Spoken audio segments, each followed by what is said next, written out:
Halo, Assalamualaikum. Swadihab, saya Kare. Di video kali ini kita bakal belajar nulis dengan metode target. Target itu ejaan ya. Jadi, di video kali ini kita bakal belajar nulis dengan target. Tapi sebelum nulis, jangan lupa subscribe dulu. Sekarang ya. Sekarang. Terima kasih. Untuk metodenya, ayo kita mulai. Selamat datang di channel Dikare. Untuk kamu yang pertama kali nonton di channel ini tentang kepenulisan. Jadi kalau kamu subscribe channel ini, kita bakal belajar nulis. Iya, kita, karena bukan cuma kamu, tapi saya juga. Terus, kalau misalnya kamu subscribe channel ini di video-video yang udah dipublish, kita itu udah pernah belajar bikin premis, bikin konflik, tips nulis komedi, tips nulis horor. Banyak deh, intinya ada banyak yang bisa kamu tonton. Dan kamu harus subscribe sekarang supaya ke bawahnya nih, maksudnya video-video baru yang bakal muncul nantinya, kita bakal belajar tentang kepenulisan. Jadi intinya kalau kamu subscribe channel ini tuh tentang kepenulisan. Nggak usah dihirauin ya kalau misalnya tetangga Kare berisik.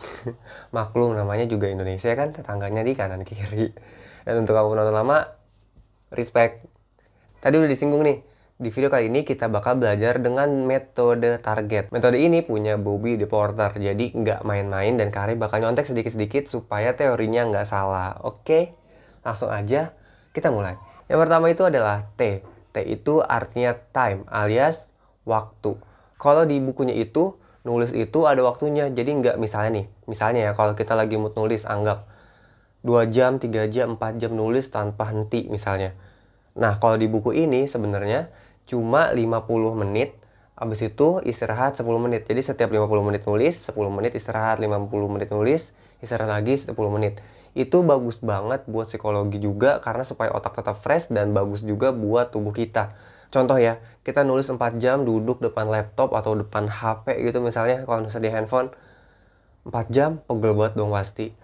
Punggung kita nih, belakang punggung pasti bakal sakit juga kalau misalnya kita nulis selama 4 jam nonstop. Itu alasannya di buku ini ditulis nulis itu cuma 50 menit, selebihnya atau 10 menit itu istirahat, nulis lagi 50 menit, habis itu istirahat. Tapi kalau misalnya kamu bisa fokus, bisa terus nulis dengan konsisten selama 4 jam gitu misalnya, atau 2 jam deh, nggak usah banyak-banyak. Nggak apa-apa, ini kan metode yang dikasih sama Bobby the Porter kan. Tapi kalau misalnya nggak berlaku di kamu, kalau misalnya kamu punya metode sendiri tentang time, itu berarti kamu udah jago nulisnya. Jadi nggak usah pakai ini, karena emang kamu udah dapetin metodenya supaya bisa fokus nulis gitu. Yang kedua, abis huruf T berarti huruf A. A itu adalah audience, artinya pembaca. Udah jelas lah ya, audience itu pembaca. Nah, apa hubungannya audience sama nulis buku? Ada dong. Jadi sebelum mulai nulisnya, kamu tentuin dulu target pembaca kamu tuh siapa sih? Nenek-nenek? Nggak mungkin kan? Atau kakek-kakek? Aduh, kakek-kakek yang baca cerita ya. Udah jelas lah pasti, misalnya kamu bikinnya itu remaja usia 13 sampai 17. Atau kamu bikin dewasa awal, misalnya dari 17 sampai 24. Atau sampai 25 ya. Misalnya udah ditentu nih antara remaja atau dewasa awal misalnya. Karena kan di usia segitu ya, lagi produktif baca dan produktif nulis. Misalnya saya ini tinggalnya di Jakarta misalnya. Orang Jakarta usia 13 tahun tuh ngomongnya aku, kamu, gue, lo, saya, anda, apa lah ya. Jadi harus ditentuin dulu. Jadi bahasa pengantarnya di dalam bukunya atau di dalam ceritanya itu harus kamu tentuin dulu. Kalau misalnya remaja 13 tahun sampai 17 tahun, udah pasti biasanya pakai gue, lo.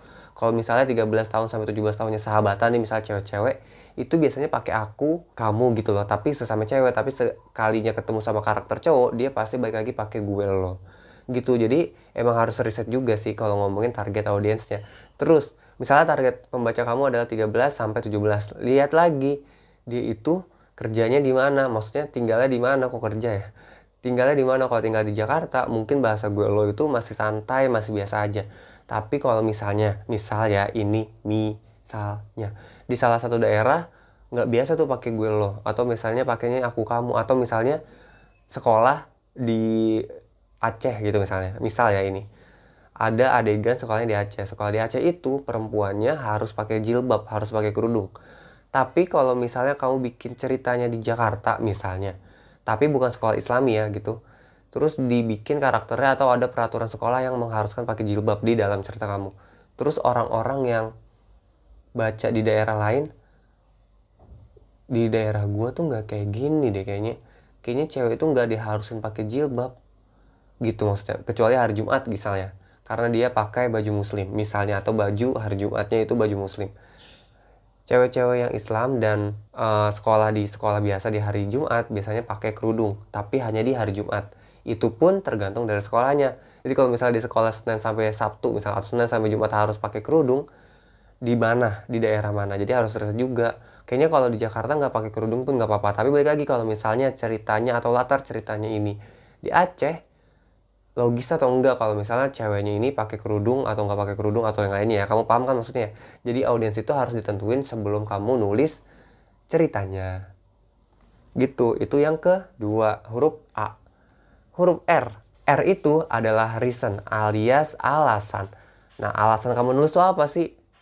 Ngebahagiain orang tua, kayak ikut idol. Misalnya alasan kamu nulis itu pengen berbagi pengalaman. Misalnya kamu pernah ketipu, misalnya di kehidupan nyata kamu pernah ketipu, atau di kehidupan nyata kamu pernah kecelakaan, pernah ditinggal meninggal misalnya. Kamu tulis cerita, kamu dituang ke cerita maksudnya, di situ pembaca baca dan relate. Nah, itu yang mau kamu bagi, itu yang mau kamu sumbangin, dan anggaplah ya, gue nulis ini tuh pengennya tuh pembaca nanti bahagia endingnya. Gue tuh pengen cewek-cewek sadar kalau misalnya mendapatkan cinta itu nggak segampang beli seblak gitu loh maksudnya. Jadi alasan kamu nulis itu apa? Itu yang ketiga. Nah, berarti habis huruf R itu huruf G. G itu dalam teorinya si Bobby the Porter ini, G itu adalah goals. Goals itu berarti tujuan. Tujuannya tujuan siapa? Tujuan penulisnya udah pasti. Karena kan ini metode nulis ya, bukan metode baca. Jadi tujuan dari penulisnya. Nah, kalau misalnya nih, saya tanya nih ke kamu nih. Kamu nanti tulis di kolom komentar ya. Kamu nulis itu tujuannya apa? Kamu nulis tujuannya apa coba?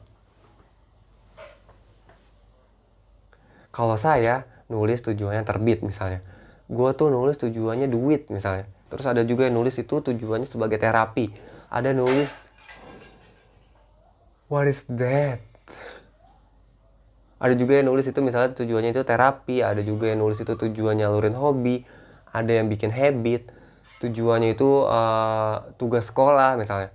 Balik lagi, tujuan kamu nulis itu apa?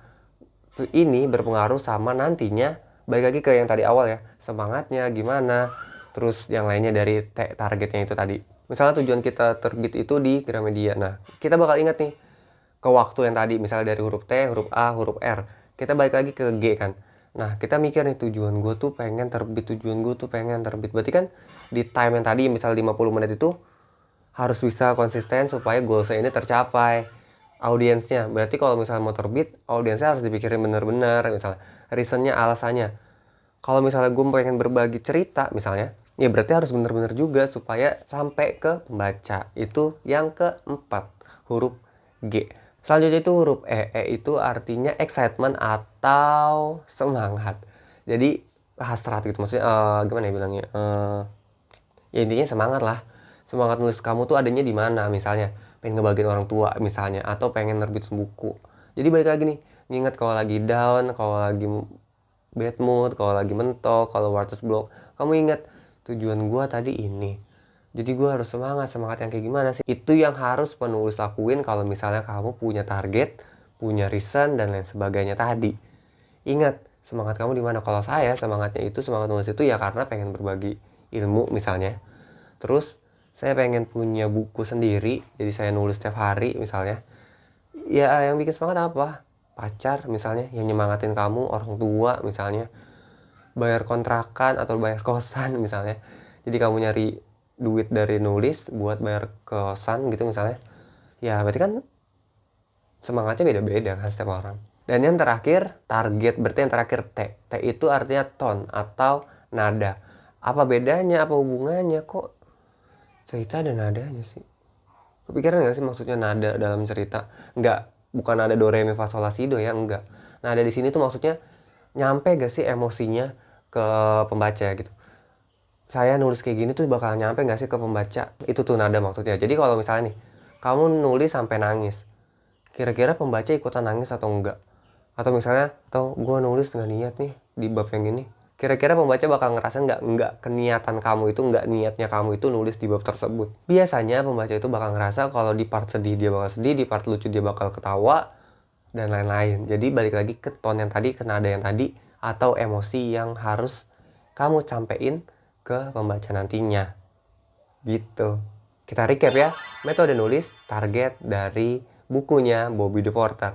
T itu time, A itu audience, R itu reason, G itu goals, E itu excitement, dan T itu tone. Jadi yang tadi itu target diapalin.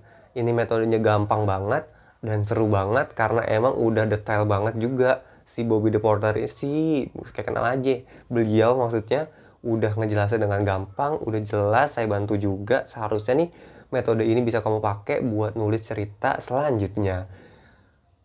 Kalau ada pertanyaan langsung aja komen di bawah. Kalau misalnya mau request konten juga silakan. Terima kasih, jangan lupa like, comment, subscribe, share juga. Dan cukup sekian. Bye bye.